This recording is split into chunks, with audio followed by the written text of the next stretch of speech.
Welcome, fellow seekers of challenge and triumph, to the SufferSooner podcast. Join us on a journey where ordinary souls embark on extraordinary endeavors. From the relentless grind of gravel to the punishing gauntlet that is triathlon, we've tasted our fair share of suffering. So fellow endurance warriors, let's lace up our shoes, strap on our goggles, and dive headfirst into the challenge, knowing that with every step, stroke, and pedal forward, we grow stronger together. All right, guys, welcome to episode 73, the long-awaited Wisconsin 70.3 recap. It's taken me a while, Danny. I was wondering what happened to you. You got back from Wisconsin, you just didn't want to talk about it. I didn't. That was one of the worst. Wisconsin? So it was one of the worst races, but one of my best performances. It's crazy. So it was just wild. Yeah. It took me a while to just get to grips with it. Almost a month now. Yeah, so, clearly. So, But this was, let's see, Wisconsin was not on your schedule this time a year ago, if I remember. You were thinking about it, but it wasn't really there. And then what was it, around maybe April? You started thinking about it a little bit more? Yeah, so I coach an athlete that was going to do Wisconsin. Mm-hmm. And then I know a bunch of people that were doing the full. Yeah. And so I coached an athlete that was doing the full too. And I was like, maybe I should go up there. Everybody seems to say that, hey, I would love this course because it's the hills and the terrain on the bike is challenging, and it would suit my skill set. Sure. So you just decided. I said, hey, let's do it. Well, and then we've talked about the next full. That would be a candidate, right? For the next full. Yeah. And so this was like a good recon because it uses the same swim. Yep. And much of the same bike course, right? Some of the bike course, not the full part, but you get enough of an idea of what's going to go out there. And then it has some of the run course is tied into it too. So you get probably, I would say maybe 70% of that 70.3 course is used in the full course. Yeah, so that's a good sort of, like I say, a good recon. And we always joke right after chat full, like, if we ever thought about doing this again, just punch whoever's saying it. Just punch in the face. But I kind of go back and forth on the Ironman training. Yeah. I coach athletes and stuff, and I do a lot of workouts with them, and it's Ironman specific. And so I kind of get into Ironman shape and go, I could probably do it. It could happen. Sure. It should be it would be fun, right? Like you get in that old idea of how bad was it really? Well, but right. Like all like enough time passes and the pain and the suffering and the doing the event goes by. But I mean, all kidding aside, it's like, it does go in cycles and waves. Especially if when you get to a point like in the season and your bike fitness is kind of capped out for the year, like you kind of know you're always improving, but you're like, I've kind of hit the plateau for the year. And then you start dabbling into something else, or like in your case, you've been swimming pretty much, all year anyway. And so I was like, well, what is it just to throw a little bit of run in there and get a little mix of it? Just a little marathon training. And I'm not going to lie. I mean, it went through my head too when you were heading up to Wisconsin. Of course, I was going on vacation, so I didn't care. I was like, yeah, you have fun with that. You have a good time. Yeah. You'd be all right. I'm going to enjoy ice cream on the cruise ship. Yeah. There is a little bit of that. You kind of see some other people's pictures that get posted about the events that they do, and you're like, gosh, I do kind of miss doing an Ironman like that level of event. It takes so much dedication. It's a lot. That's the problem. It's like and it's not the time. I don't have a problem putting the time for the training in. It's just it's the consequence of that, like the time away from family and the time away from doing other things. And it's like, it's such a sacrifice to do. Like, people don't think of it that way, but it is. It's a sacrifice to do it. Yeah. So a good thing that, that I implement with my athletes is usually my Ironman athletes, I have, their significant others have contact for me. Yeah. So they can let me know if their significant other is just being a little bit unruly or, a little bit extra grumpy. Yeah. It's a real because thing. when you think about it, these peak weeks, you're putting in, if you want to do an Ironman, like to a level, right? Like if you want to throw down a good Ironman, I really feel that 20 hours a week is probably going to be your peak weeks. And if you can put more time in, that's great. If not, then I really feel like the bare minimum of the time that you're going to need to put in there is about 20 hours for your peak weeks. And your average week is around 15 anyway. So it's not like it's that much more. It's like you're still doing, I mean, just like for Unbound for a 200 distance, and you're doing 15-hour training weeks that go up to 18 hours. And it's the same thing, but it's across 3 sports, which is what, again, that's what makes Ironman, right? It's like, it's not for everybody. Yeah. And it's 20 hours of just exercising. Not the recovery, not the eating, which you have to eat quite a bit. Yes. Not the washing of all the kit, because you're doing 3 sports. You're doing swim, bike, run. Yeah. So you got to like wash your bike kit, wash your tri kit, wash your run kit, wash your, your swimming stuff, get your swim stuff ready, make sure you have dry jammers to put on or whatever. Like, the towels, you're circulating the towels from just the pool is a lot. So like there's all this extra added stuff that people, they're like, oh, I can fit in 20 hours. And it's like, no, it's just 20 hours of working out. Right. That's it. Right. Like, we're not talking driving to the pool, driving to where you got to ride your bike, and then, doing all that other stuff. So. Yeah. Yeah. So, I mean, it's a ton. And then, so you, again, going back to your decision to do the half, I mean, obviously you had the fitness to start. You could have done the full if you really wanted to, if you could have committed that. Yeah. Because I think the decision was made, and you were going to start up your training right after Unbound, if I remember right. Yeah. And so, but I think you did the right thing. A half is the right choice there. Yeah, I always feel so. All of the Hulkamaniacs out there that want to like do triathlon and like get inspired by this, the half is more manageable. Much more. It's 6 to 8 hours a week of training, and you can throw down a pretty decent half. Yeah. You don't have to do the reason that fulls you have to train so much is that you have to just get into that chronically fatigued kind of state. And the aerobic engine has to be there. It has to be there, because you're looking at, on your best day, maybe you're going sub 12 or around 12 hours. Yeah.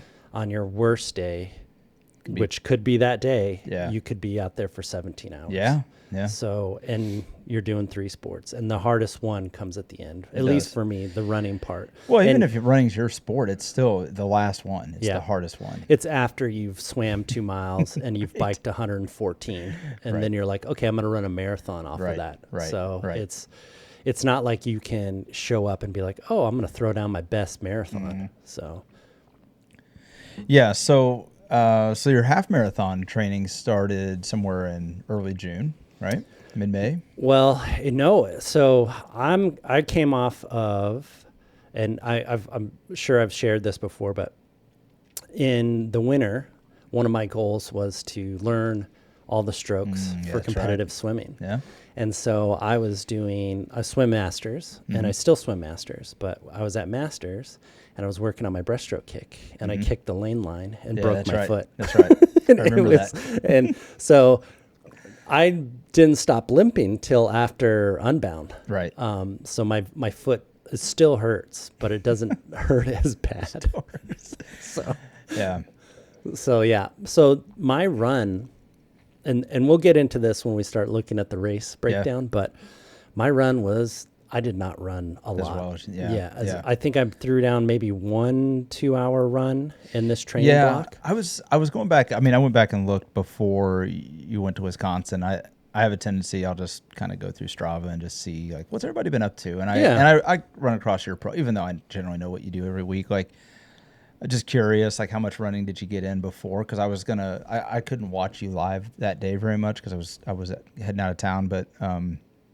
I was like, gosh, I wonder like what kind of run, like what do I think you're going to finish in? And I saw how much volume you had for running. I was like, well, there's going to be the expectation, then there's going to be reality. Yep, exactly. And that's what I did too. And so I think my longest run leading into that block was 12 miles, and I had to walk that 11 to 12 mile. I remember, because your foot was active. Yeah, and I was just completely destroyed. Quads were destroyed. Yeah. Then the next time I went out for a long run, it was like 100 and something degrees. Yeah, it was too and hot. I got 4 miles in and then had to walk the rest of the hour and 50 minutes. Right.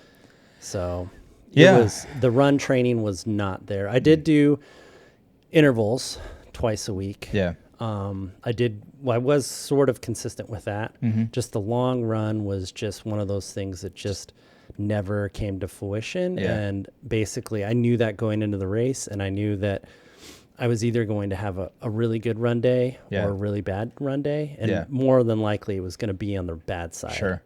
Or really good is just not as good as you want it necessarily, but you could still feel pretty good for that day. I was hoping for, just an average run day for me, which would be like 9-minute miles. I was like super stoked for, I would, in all the long runs I was doing, 9-minute miles felt doable. Like I could do that for, as long as I needed to. Maybe like I broke down, mile 12 or something like that and had to kind of limp it in or something. So, so I didn't, the run fitness was not there. Right. It was, I was leaning really hard on other fitness. I was going to say, so I noticed this with the cycling all year. It seemed like, I mean, so I don't want to turn this into a season recap for you, but I just point out, like, your bike got off to kind of a late start this year after we did the half marathon in Arizona. And I remember I was already ramping the bike up and you hadn't started ramping bike up yet, but you were swimming a lot. Yeah. And so I realized somewhere in maybe April, May timeframe that your swimming fitness is really what carried you through a lot of the bike season. Yeah. And then as your bike fitness came around, it was just made stronger by your swim fitness. And so when I was looking at like kind of going into Wisconsin, just if I was doing the eyeball check on sort of what your training looked like, I was like, Travis is going to be leaning pretty heavy on his swim fitness to get him through the whole thing. The bike fitness is no problem at all. The bike is just the bike. Yeah, but the 56 miles on a TT bike is piece not. Of cake. It's cake. I don't even have to think about it. And I mean, you're in the upper third of your age group, and maybe even upper. I think you were even like top 12 maybe in your age group. For the bike, I was top 10. Top 10. Okay, I knew you were up there pretty high. So I mean, I knew the bike was going to be, relatively. I shouldn't say it's never easy, but it was not a question as to how hard, how it's more the way I like to think of it is it's more straightforward. Yeah, it's exactly. I know exactly how much effort to put in. Yep. I know how and you knew you were going to conserve for the run, like so you were already factoring all that in. But even with all of that, you were still putting. You were going to put in a good bike. So yeah, I mean, it was definitely the swim fitness carried you through. I mean, there's no doubt, which is kind of strange to think about that, but like the good thing is it's probably saved you that you were working on all the different strokes because that's like full body fitness that you were picking up the whole year, and intentional or not, it definitely helped you. Yeah, no, I would definitely say like the best thing the thing that I'm going to carry into this next off season or, this season going into 2026, and we'll have a breakdown of all that stuff probably coming up. But is to continue the swim stuff. Yeah, for sure. And just... I mean, it's got me wanting to get back in the pool. The dividends that it's paid off has... Yeah. I can't explain how important I think swimming is for just overall being able to continue to just push yourself harder. So heading into race week, we already talked, your run volume wasn't quite where you wanted it. Your bike volume, everything on the bike was fine. I mean, I know we were riding quite a bit. Yeah, I was riding with Matt who did the full, and we were doing 80-mile rides. Yeah, so 60 miles was gonna be a piece of cake. Yeah, or 50 or whatever it is. So the swim never stopped. So you felt pretty good other than the run. Yeah, and everything was dialed in. So kind of talk us through like your taper week and then on into race day. So I'm a big kind of opponent of earning the taper. Yeah, and opponent or proponent? Proponent. Sorry, I was like, wait a minute. I don't believe in taper. No, so it's a proponent of earning the taper. Yeah. And I did put in quite a lot in that block that was leading from Rock Ridge, which was the last gravel race. Mm-hmm. Into just so the second half of June or July, and then all through August, it was just just earning that taper. And so when I got to the taper, I went ahead and just stepped down everything. 80% the first week of taper, and then on the race week it was 60% intensity. And it was just it kind of like I kind of went in there feeling okay, but my legs still felt a little like heavy. Like I didn't fully taper out. And so, but I also do tend to race better when I feel a little bit tired. Yeah. I felt like when I did Ironman, I kind of tapered. Yeah, I was a little too fresh. And so like and taper is always that balance of like, you want to come down with the intensity just enough so that you feel good enough on race day to put an effort in. And I always tend to race better when I feel a little tired. Yeah. I don't know if it's because mentally I'm more conservative and I don't take chances. Yeah. I always find that I race better. It might just be a focus thing for you. Yeah. Because like I know for myself, when we tapered for chat a few years back, I felt really good. Like, it's one of those, like I felt like I got full recovery and legs felt really good. And I kind of knew it in about, I don't know, just a little past halfway on the bike. I was like, this is feeling pretty good. I knew my bike was going to be fine. The run is always a question.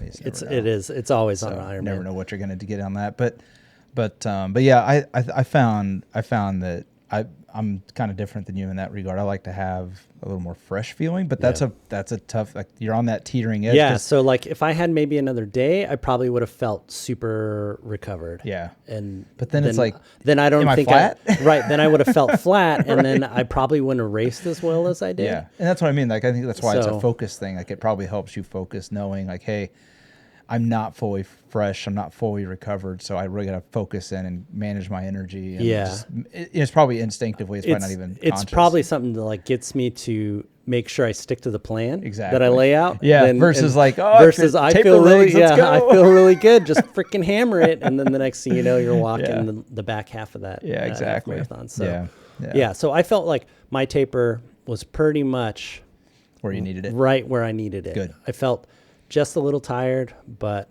I also wasn't. And then I always like tend to go in like feeling like usually when you start these things, you get to a point where you're like, maybe that's like the first turn buoy, or you're like halfway through the swim and you're going, why did I sign up for this? Right? Why? Like, why did this happen? Like, why? This is so stupid. I don't like this. This is not fun. I'm not having fun. What am I doing here? It's so horrible. Yeah. And then, that happened exactly at the halfway point. And I was like, and then I knew, I was like, all right, I'm in a good spot right now. Good to go. So. All right. So you drove to Wisconsin, right? I think you left that Thursday before. Is that right? So my wife has family in Waterloo, Iowa. Nice. And so we stayed over there with them. Catched up with them for a little bit, and then we drove on to Madison. Nice. And pack a pickup, all the good stuff. Check in, and then race morning shows up. Yeah. So the day before, I'm riding my bike. I did the swim in the lake, which was fine. Mm-hmm. I rode my bike, came back flat. Nice. So then I was like, oh crap, I don't have any other latex tubes. Yeah. So I had a spare latex tube in my, roadside kit. Yeah. And so I was like, well, I'll use that. Yeah. So I used that, but I was like, I don't remember if it wasn't like brand new. So I'm like, did I use this one before? And then so I pump it up. I get my bike checked in, whatever. And then I get there race morning. It's flat again. Nice. And I'm like, I'm like, okay. So it went flat overnight, which is a slow leak. So I'm like, just pump it up a little extra harder than you would normally would. And then I'm like, and then hope for the best. Fast. Yeah. And then I'm like, just hope for the best. I'm like, it is what it is. We're fine. Sure. Okay, we'll go. I mean, you could have just put a butyl tube in there. I could have. I mean, they make other tubes.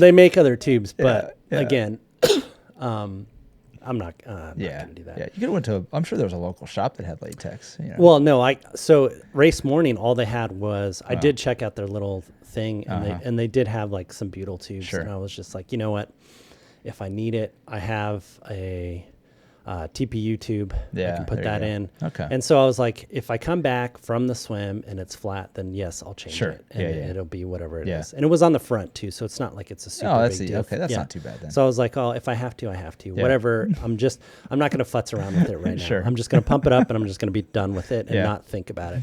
And so then I went to the swim, got my swim warm up, and then and just hung out, talked to everybody that I knew down there, and I started the swim. Nice. So Wisconsin, I've heard it described as a bit of a washing machine because for the full, it's the 2 laps, so it really gets into a washing machine when the fast kids come by. But I imagine being a half, you were probably kind of in a good spot. So how'd the swim go? So I lined up probably a little bit further back than I wanted to. Okay. I got busy talking to Josh Wolf. Oh, okay. And so Josh was up there. Okay. Yeah, Josh was up there. Nice. And so I was talking to him, and I was just. I like how you casually just blamed him for where your starting spot was. That was nice. Well, then I was just. So what I like to do, and this is me. I do not recommend that you do this on your races, but for me, I don't like to line up too early because the nerves kind of get to me. Yeah. Especially in the swim. Yeah. Even though I do swim a lot and I'm okay. You swim well, And I swim well, but for me mentally, like the start. The start is the worst part for me. So the less I can be around that starting corral, the better. I'm the same. And I'm not a swimmer. So then I kind of lined up. I wanted to line up in the 30-minute group. I lined up in the 40-minute group. Okay. Where'd you finish? I finished in 38 minutes. Okay. So you're in the I did want to swim 36 and lower, but my swim, we'll get to, let's just talk through that. So Josh caused you to be late and line up in the wrong spot. So it's all Josh's fault. So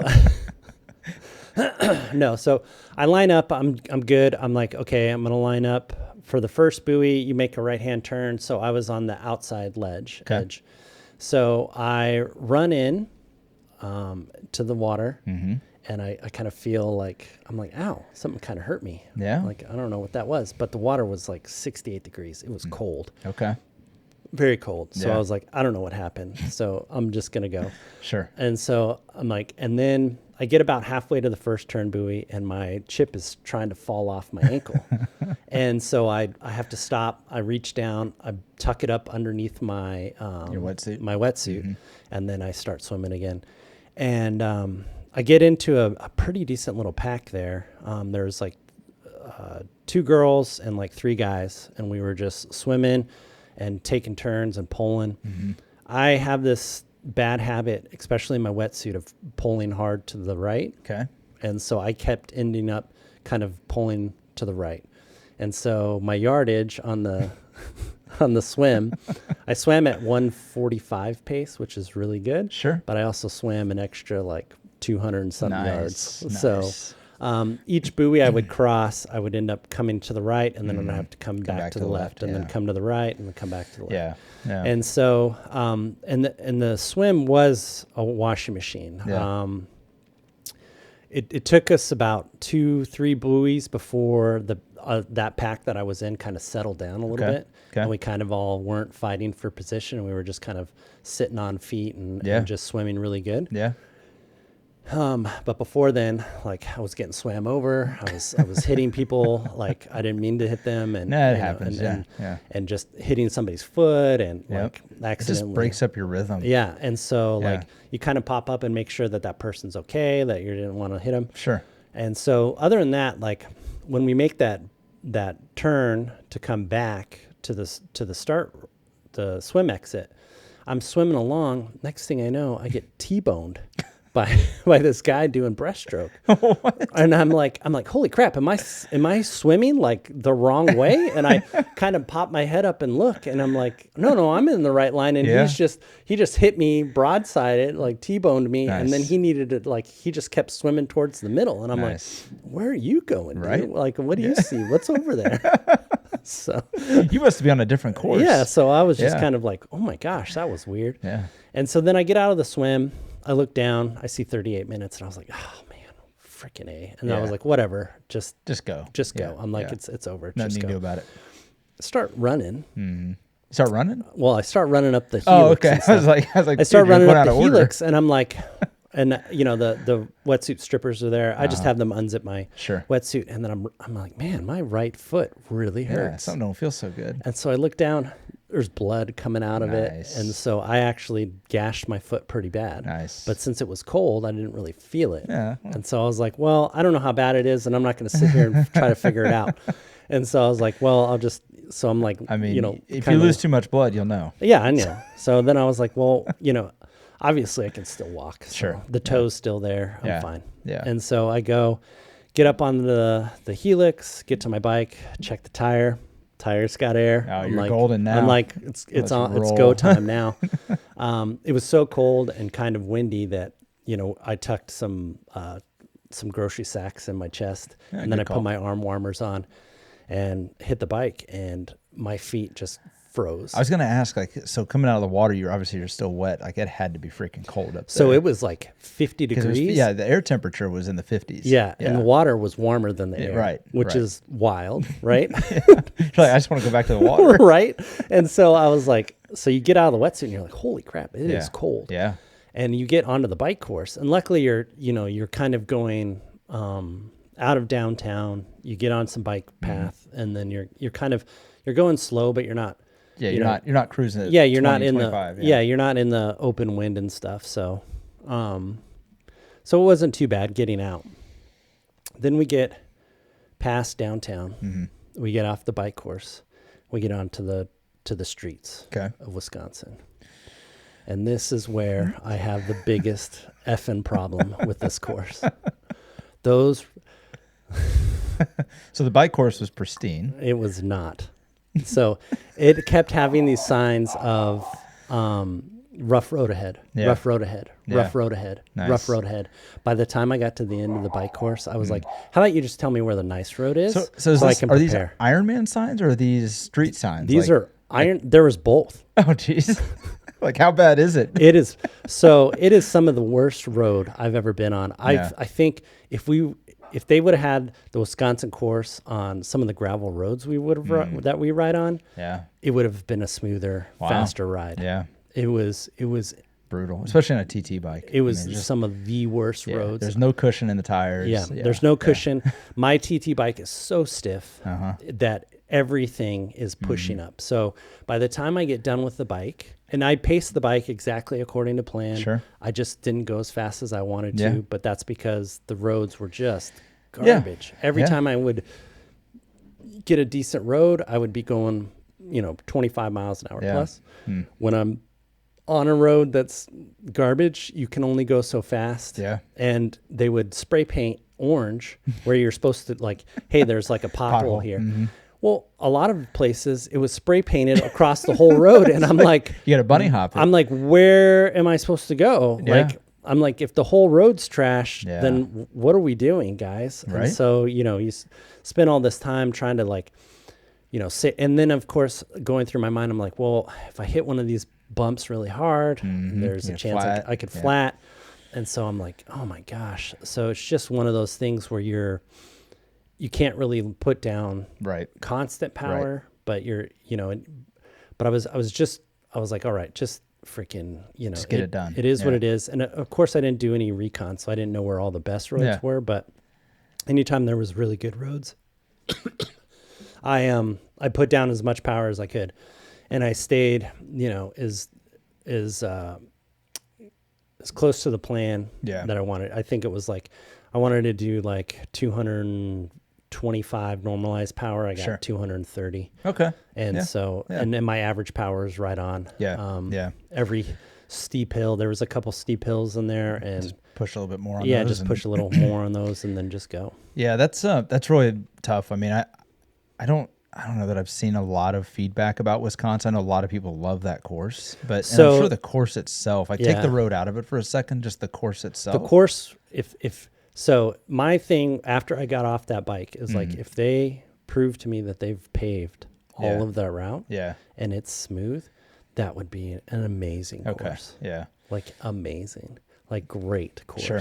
Yeah. Like it was really good, except for the road. Yeah, it's tough. And it was so tough on me that this right shoulder, just from leaning on the bike and stuff, was jacked by the time I got to the run. What I wonder if that's something, not to debate like what Ironman does and doesn't do, but it does make you kind of wonder like how much influence, or do they even scout the roads in advance and talk to the local municipalities about, road repairs. And I mean, you got to think about the amount of money that Ironman brings in. And I don't know, maybe it doesn't bring a lot of money in for the cities, but it seems like it must, or else the cities wouldn't be too big to have them here. So the city gets really behind it. Right. And so does the college there. Yeah. And it's very popular. Yeah. You'd think they would want to have. Yeah, for like first timers, for just people coming back year after year. Yeah. Like, I know there's, other coaches and other podcast stuff that just rave about it. I know. I always hear good things about it. And the thing is this bike course, from what I hear, is that it's just getting worse and worse, and they're just not doing anything. And I think as far as the longevity of this race, I don't think if they don't do something about that, like I can't. If one of my athletes comes to me and goes, "Hey, I want to do Wisconsin," I'm going to do everything in my power to talk them out of it. Yeah, until the roads are fixed. Until the roads are fixed. Yeah, I mean that's tough because that's why I asked the question about how was the course itself. I mean, take the road out of it, and it's an amazing course. But if it doesn't matter how beautiful the course is or how awesome it is, if it's a pain to ride on it, and it's, look. We ride enough gravel, like a bumpy road doesn't bother me very much. Yeah, but and I was talking to one of my athlete that did the course. We were discussing it afterwards, and I was like, "Look, I can understand getting out of downtown rough roads, totally fine. That's not a big deal. But the meat and the potatoes of the course, needs to be decent roads. Think about Chad a couple years ago, like." Yeah, you get through the railroad track section where it's like a garage sale of water bottles and everything. But everybody, that's been like that for years. Yep. But once you got out of town a little bit and you got onto the main course, and this is before they switched it to the highway and all that last year, but it was beautiful. I mean, it's like fresh pave. I mean, it wasn't pristine tarmac, but it was dang close to it. Yeah, so. And there was a little rough sections, but 90% of that course was rideable. Yeah. And the part that wasn't rideable was basically from the train tracks to into the downtown area. And the downtown area back to the train tracks, whatever. Well, that's tough. And then there was a little bit of bad section as you went through that other town. Yeah. But again, I can understand handle that. that. Yeah, you understand that. But when I look at it as I can appreciate 10 to 20% of the course might be a little bit sketchy in places, not spray painted across the whole thing. Yeah. But like the majority of the course needs to be in pretty good shape if you're going to put on an event especially an event that demands this much money. Like that's the other side. Like I get really frustrated when we've talked about, we're going to have an episode about this again, about prices of these things, because I'm totally for spending money on quality events and quality. I'm no issue with it. But when you come back and you get feedback like that, and it's like how much is a full Ironman up there? Probably $800. Like it was about $1,000. Yeah. So like, I don't know. Do I want to spend $1,000 to have my arms ripped off and my shoulders ripped off by a road that should be in better shape than that? Like find better roads, or knowing that like less than 50% of that Ironman course is going to be rideable. Yeah. Like that's tough. Decently rideable. Yeah. Because I talked to Matt and he was like, the majority of that course was just garbage. Yeah. Well, that's too bad because it kind of puts a bit of a sour taste in what otherwise was pretty good little meal up there. So so you get off the bike and you're beat up a little bit from the course itself, but get into T2 and talk us through T2. So I get off the bike toe at this point too. So I couldn't feel it anymore. It was just my too feet. cold. My feet were still frozen. Yeah. The only thing I really felt was my shoulder and my neck from just bobbing and do you think the head. cold had something to do with how bumpy it felt too? I'm just curious because like it's a carbon fiber bike and it does like colder weather will like send shockwaves through a little bit more. I'm just but I tend to let my tires go a little bit looser, like a little lower than probably what I should, being my weight and stuff. Yeah, they go a little flat when you ride. So, I've ridden behind you. Yeah. So, I didn't have them fully pumped up. But again, on this bike course, I was about 30 miles in. I kept telling myself, can't say anything nice, don't say anything at all. Can't say anything nice, don't say anything at all. I mean, this bike course got my number. Yeah. Like it sounds like really just irritated me. And I was just, I've never been kind of so happy to get off the bike and get onto the run, which never happens to me. Yeah. And I was just like, all I could think is like, oh, I don't have to ride anymore on that crappy road. Now I can just run. And if I have to walk, I walk, whatever. It's not a big deal. Yeah. So I get into T2, take the arm warmers off, and I'm like, all right, it's time to get down to business. Yeah. Hit the Porta-John, and then, start running. I mean, your transition times were like 3 minutes or less. No, it was 6 minutes because you gotta run down the helix and there's all this other stuff. I must have been looking at somebody else. Yeah, so mine was like 6 minutes. Yeah. Both were like 6 minutes. You gotta work on that. It was all right. There was somebody I was following or I was checking in on, and they were in that 3 minute range. I was like, no, that's a transition. Yeah, that's good. That's good. But I'd have to let me check here real quick. I'll give you the full. So while you're looking that up, 6 minutes for the first one and 5 minutes for the second. Yeah, so, okay. 4:45. Yeah, not too bad. Not terrible. Yeah, not terrible. I mean, I say that. I mean, I would have easily been 7 or 8 minutes. So I'm just giving you a hard time. So, but, so at this point, your toe is still numb, right? Yep. It's got a cut in it, and it's got a cut in it. Did it bleed during the whole bike? I'm just curious. I didn't check my shoe. I mean, there wasn't like a trail of blood behind you, so that's good. No, it wasn't. So nobody was like complaining, like, no. "Hey, I gotta wipe my visor because blood's in my eyes." So I couldn't feel like usually when you usually like have something wrong, like your footbed on your shoe feels kind of squishy, but I never felt it because my feet were just solid blocks. Yeah. So you get through transition and off on the run, right? Yeah. So I get off on the run and I go, all right. And I run by heart rate. I don't run by pace. Sure. So my watch just tells me my heart rate. So I set it at my 140 beats per minute and I just start going. Yeah. I get down the helix. I get out on the run course. First mile clicks off 8:15. Yeah. And I was like, what the hell? Yeah, you're flying. And I was like, this isn't going to last. There's no way this is going to last. By the way, I did check in on you, and I think you were like whatever the 2 mile checkpoint was, the timing that. And I saw like you had an 8 something, and then like you were running well under 9s, and I'm like, that's a bold strategy.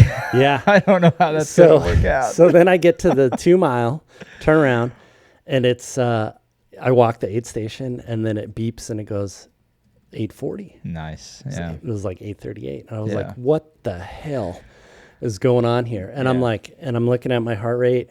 And so I do the double check. I like start feeling my jugular, and I'm like, okay, it's right. Because I thought like maybe my heart rate strap's just like messed up. Like, I don't know what's going on. Yeah. And so I'm like, this can't be real. Yeah. And so I'm like, all right, well, let me get running. So I run into this 3rd mile and my foot starts hurting. And I'm like, oh, I don't know what's going on here. Now, is this different than your foot pain from the Yeah, so it's on the foot? right. My broken foot's on the left. Yeah. And the cut foot is on the right. and so I'm like, oh, I feel some pain. But I'm like, you know what? I'm not going to stop. I'm like, don't stop. Just keep going. Yeah. If it gets worse, then you're going to stop. But right now I'm just like, I just feel it. It just feels annoying. Like, I was like, well, maybe, that cut is just a little sore, whatever. Yeah. I'll just keep running. So I ran mile 3. Yeah. 8:27. Okay. And I'm like, what in the heck is going on? Yeah. So I get into mile 4 and I pass Josh. He's on the side of the road and he's like, man, you're effing killing it, dude. And he's like, what, how? He's like, and Josh he's a coach and he knows too. He sees, he surfs Strava like the rest of us. So he's like, he knows what you do. He's like, man, you're having a great day. And I'm like, it's a miracle. I don't know what's going on. I have no idea what's going on as I run past him. I'm like, because when I saw your updates, because I was able to get your run updates, I'm like, man, you keep running at this pace. I mean, you're going to be. I mean, you were hanging around the top 10 age group. Yeah. And I was watching as the timing results were coming in for the checkpoints behind you. I was watching people that finished after you, see what their paces were, And there were probably like 4 or 5 people that were running like 6 and 7 minute miles. Yeah. And I'm like, those guys are going to chase Travis down. But if he can hold on to these 8s, he's going to hold all these other people off, and you might be like in a top 12 maybe. Yeah. And I was just watching him, like, just kind of like hanging on, like, all right, let's see if he can hold this pace. And I was like, ooh, this is still, I don't know. I mean, so I'm the first to go, like, I don't know what's going on. Sure. But hey, ride it while you got it. So I was like, well, I'm going to ride this until the wheels fall off. Yeah. And they may fall off, they may not fall off, but I'm just going to keep riding. That's right.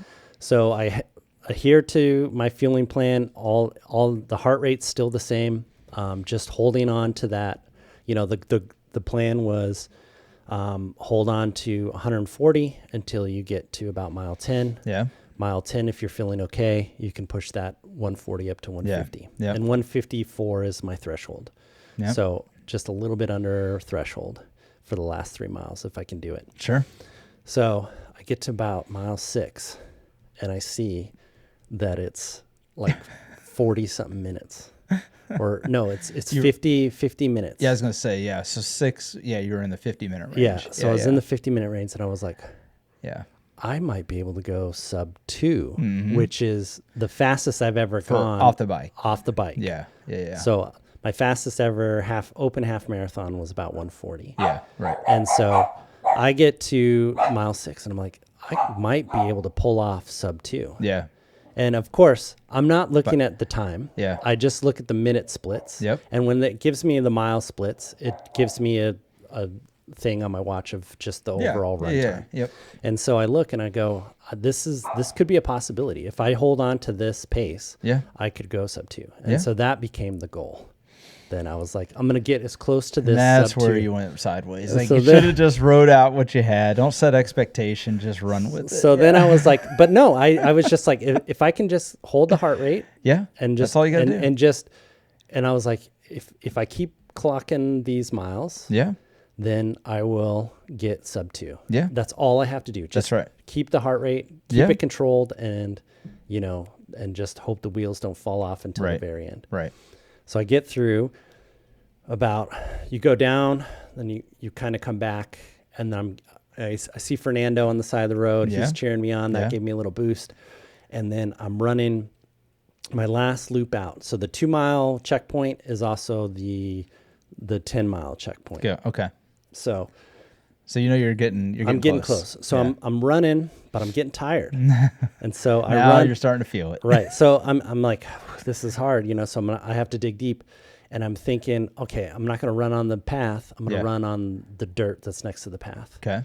Then I step on an acorn and with my right foot, and it just tears the whatever healing was going on during that triathlon. It just tears that foot open. Nice. And shooting pain.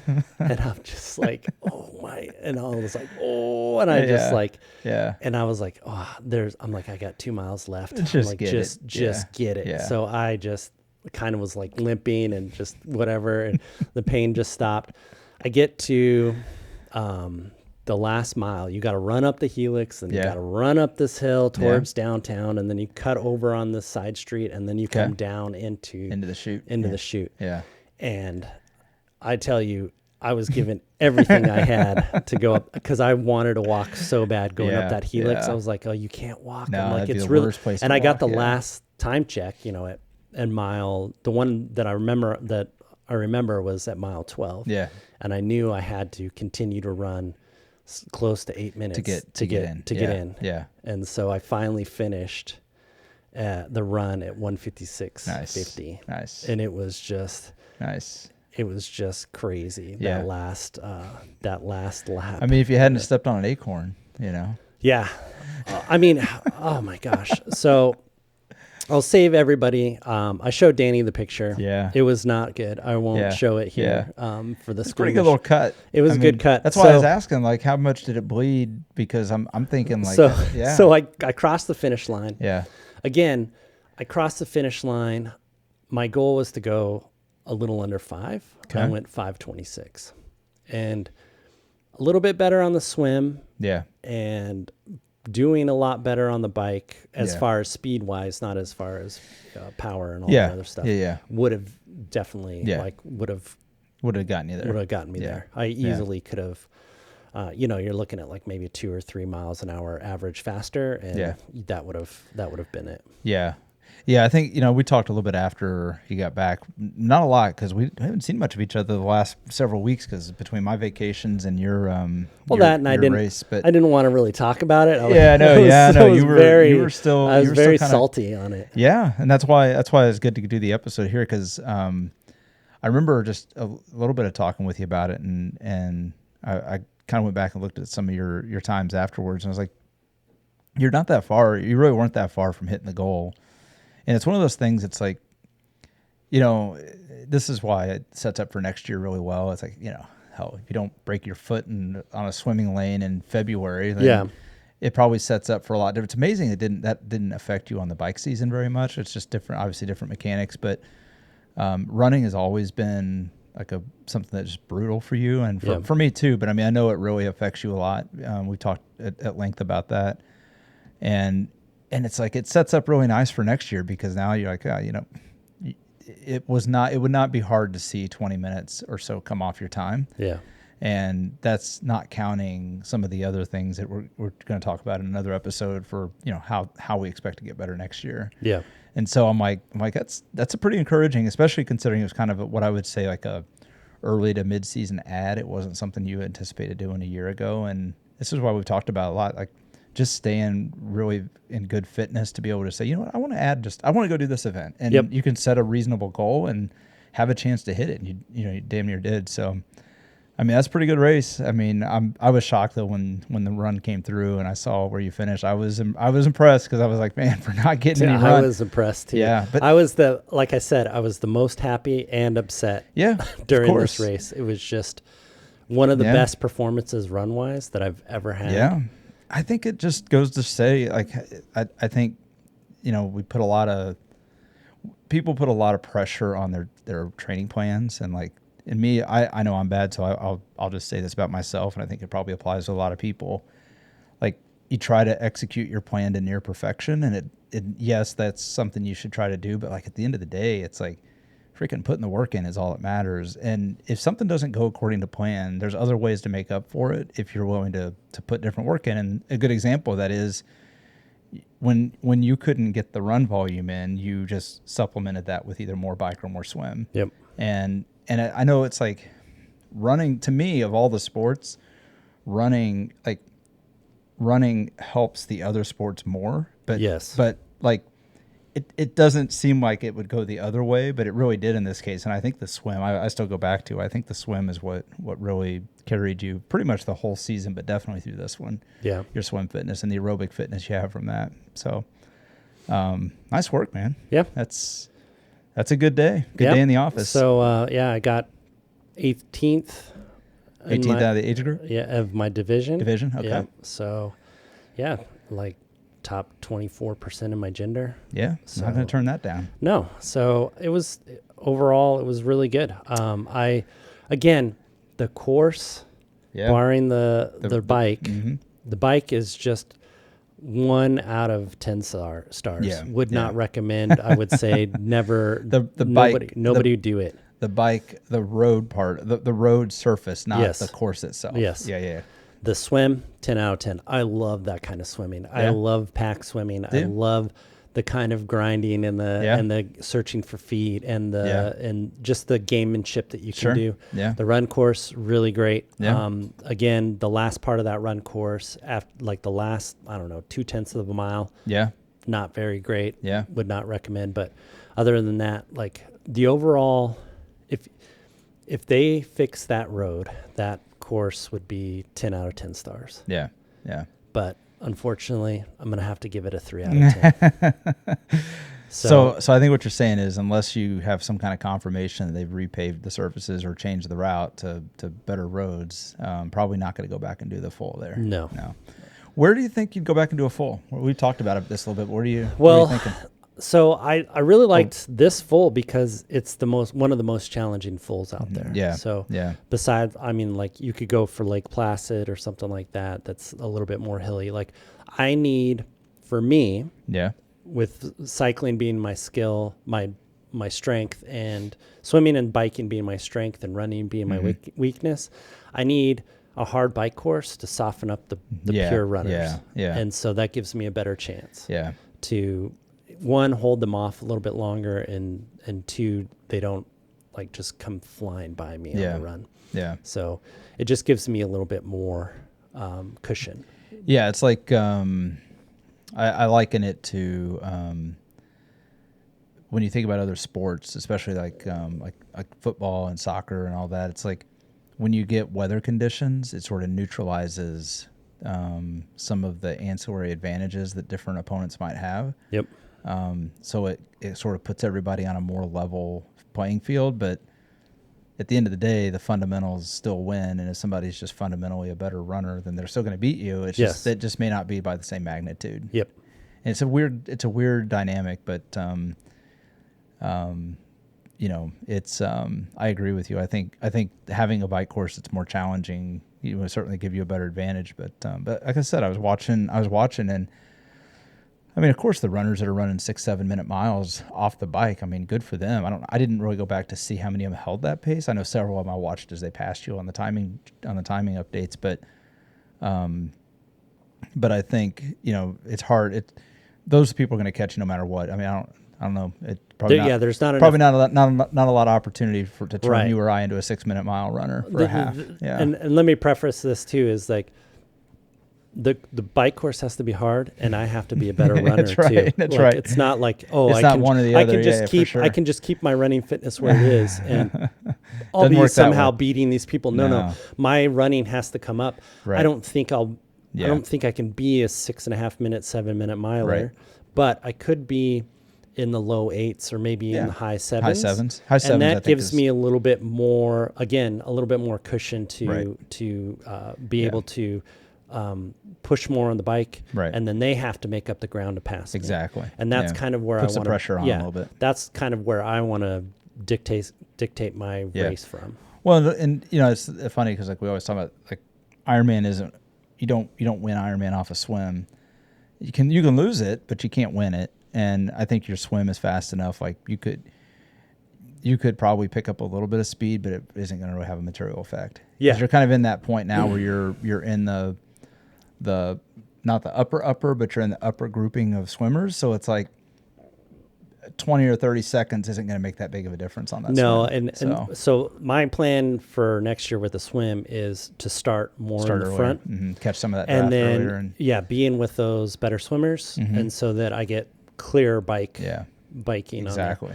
And so going back to the bike part, a lot of people were drafting off of me.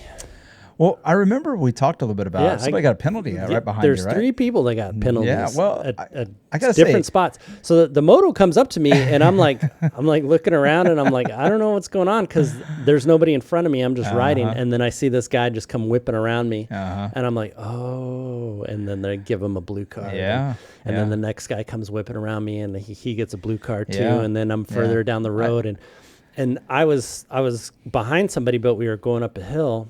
And the moto came back, and I thought I was going to get a drafting penalty because I kind of like creeped into their thing, but I really wasn't. You're pretty aware of that. I was kind of looking down at my computer, and it's not really like you to draft. And people. And I looked up, and I was like, oh crap! And so I did touch the brakes a little bit to kind of back off. Sure.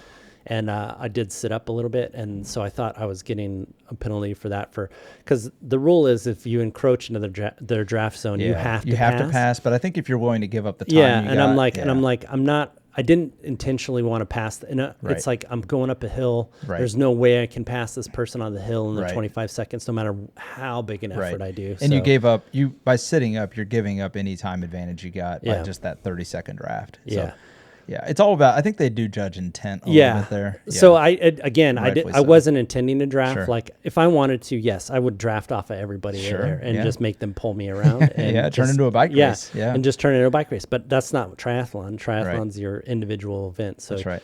I really didn't intend to do that, and so I thought I was going to get one, but I didn't get a card for that one. But the guy behind me did, because he was basically right behind me the whole time. And you might as well have been. And I'm on a TT bike, and I don't know, because I'm not looking around. The only time I look behind me. It's not your job to look back there either. I look behind me to see if there's anybody behind me, not. Right. You know, but it's not your job when I'm going out to into the lane, but I'm not sitting there going like, oh, there's somebody behind me, like, hey, you know.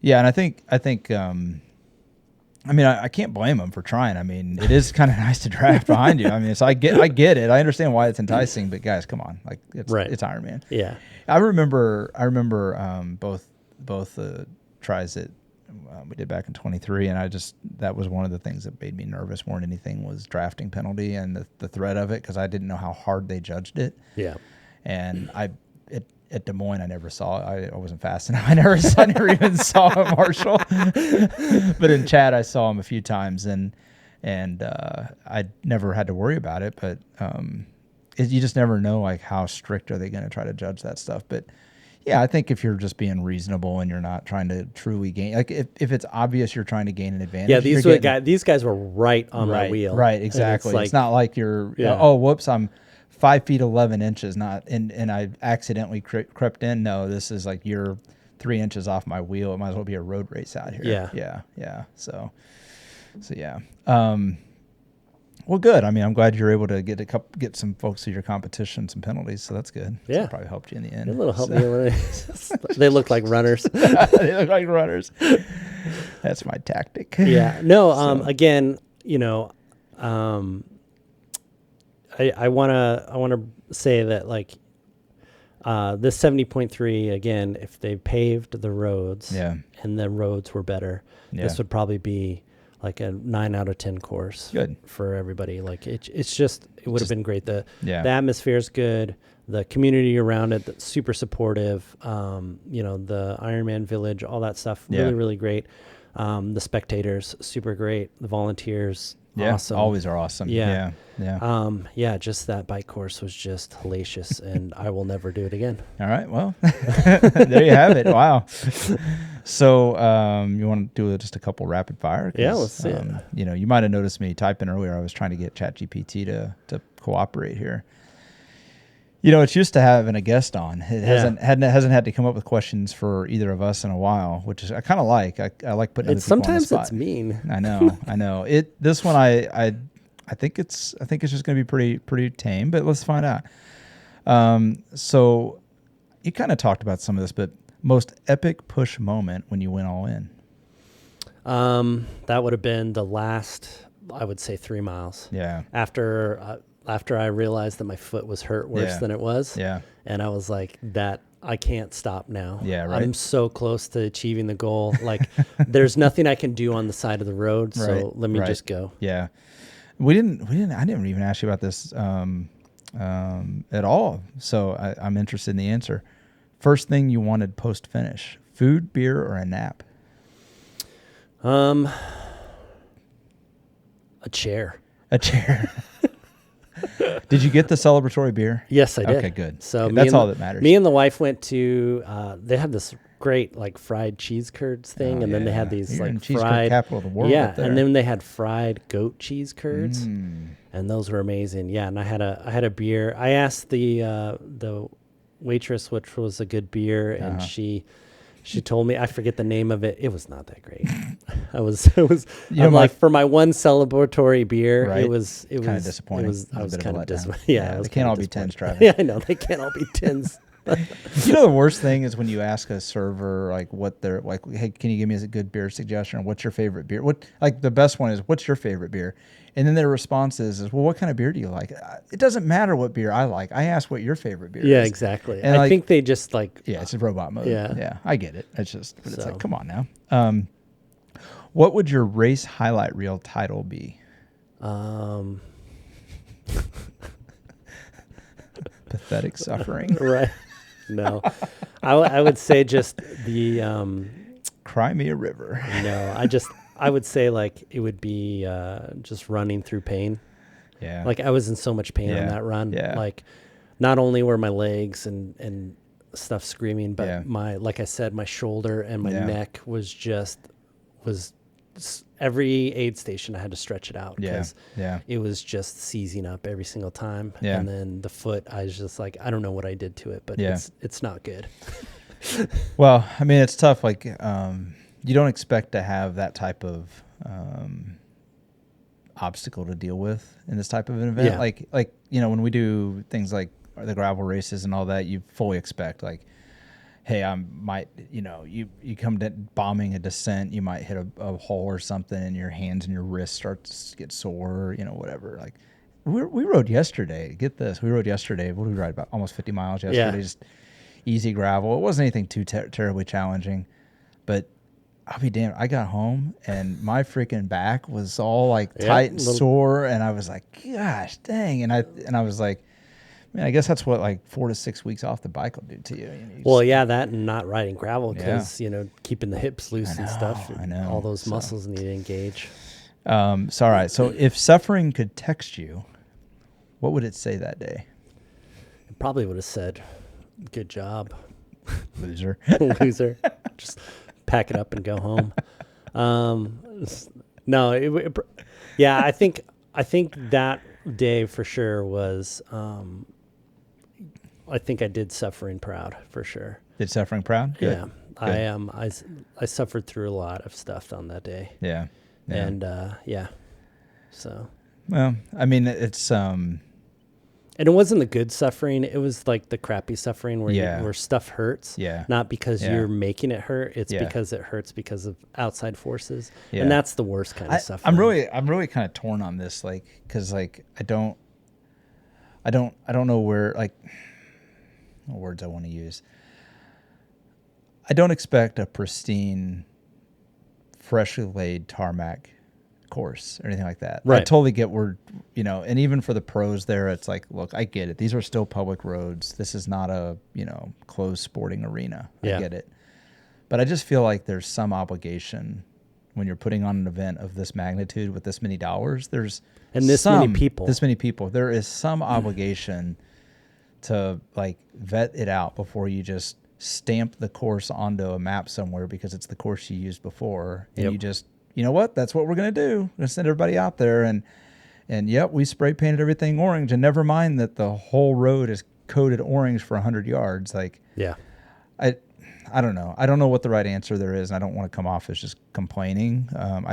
My suggestion would be like, there has to be some like review process. Like, you know how much a road is going to deteriorate over the summer months in Wisconsin, for crying out loud. It's not like it gets terribly hot in the summer. So you're not worried about the asphalt just boiling away in the middle of summer. You could look at those roads in the spring and be like, yeah, we got to do something about this, or else we're going to do something about this. You know, like that's kind of the way I look at this. And I just think that Ironman has an obligation here if you're going to be, especially when you're talking about the amount of money involved. Yeah, because I mean, this race sells out. Yeah. And it's not like it's, you know, they're hurting for participation. But now I think when people come back and they start hearing about this and, you know, just everything, I don't want to see this race go away. No, of course not. But Nobody does. I want to see this race be the race it could be. Yeah. It could be so much better. Yeah. And be a race that's good. Sure. And challenging and fun. Yeah. But right now it's kind of got a long way to go. Yeah. Well, so that's behind you, and now the 2026 season is officially here, right? Yeah. I think you've since this you've taken a bit of a break. Yep. I took 2 weeks off. Yeah. And now it's 2026 season. Yeah. Right into base and. Yep. And well, we got one race left, which we got Opawapu. Just had our preview. I don't know how much of a race it'll be for me. It's not going to be a race. I'm just going to have a good day. Yeah. I'm going to stop at all the aid stations, drink all the Coke. I was thinking about that eat too. Some cookies. When we talked with Phil last week about it, I was thinking like, man, there's a part of me. It's like, I don't feel like I'm doing this event justice by showing up out of shape the way I am. But like, at the same time, I'm like, you know, it's okay. I'm going to go and have a good time. It's going to be fun. No expectation of the day. Fully expect it to be a long day. But I have a feeling I'm going to hit a certain point in that day where I'm going to be like, just get this over with, you know. Probably about mile 4. Where are you going to line up, Danny? You going to line up towards the front? You try to hold on? No, there's no reason to hold on. I'll probably like middle of the pack. Yeah. I don't think there's even a reason, because I'm not gonna push to hold into a pack. I mean, I take that back. I will push to whatever I feel is a relatively comfortable pace that's sustainable, kind of like what we rode yesterday. Yeah. That kind of pace. I mean, I could have rode another 2 or 3 hours at that pace. Okay. Without, I'm going to do the same. Just hopefully. Yeah. Just hold on to it. Yeah. We'll see. I mean, slow fade. Yeah. Right. You never know. It's one of those things, like, you never know, kind of like your run at Wisconsin. You never know. Like, maybe you get out there and start feeling it. Have the Red Red Bull and oh my gosh. Race day Red Bull is the best. So, yeah. But looking forward to it, and then yeah, once that's done, neither of us are going to Big Sugar, so no Big Sugar this year, and then it really is full on base season, and focus on the off season, which we'll have some episodes about. We'll be talking about kind of how we're gonna approach our off seasons, how we're mixing in some different cross training and what we found that worked, what didn't work. Yeah, so. I can't wait. It's going to be a lot of fun. I know this time a year ago, aspirations were really high for this year. And generally speaking, I think it was a successful year. And we're not going to get into the recap quite yet. Obviously, there's always things you wish would have went better. But I learned a lot this year. A lot more than I thought I would. I didn't learn what I thought I would learn. You know what I mean? Like, you know what I mean? Like, I thought what I've learned this year, I thought would be geared differently. But I've learned a lot about how to make some adjustments for next year to I think be more ready, and that's going to be fun. So good stuff. Good. All right, man. Well, that's good. Thank you guys for listening. If you made it this far, please drop a like, a comment. Anything helps us out. Share with your friends, all that good stuff.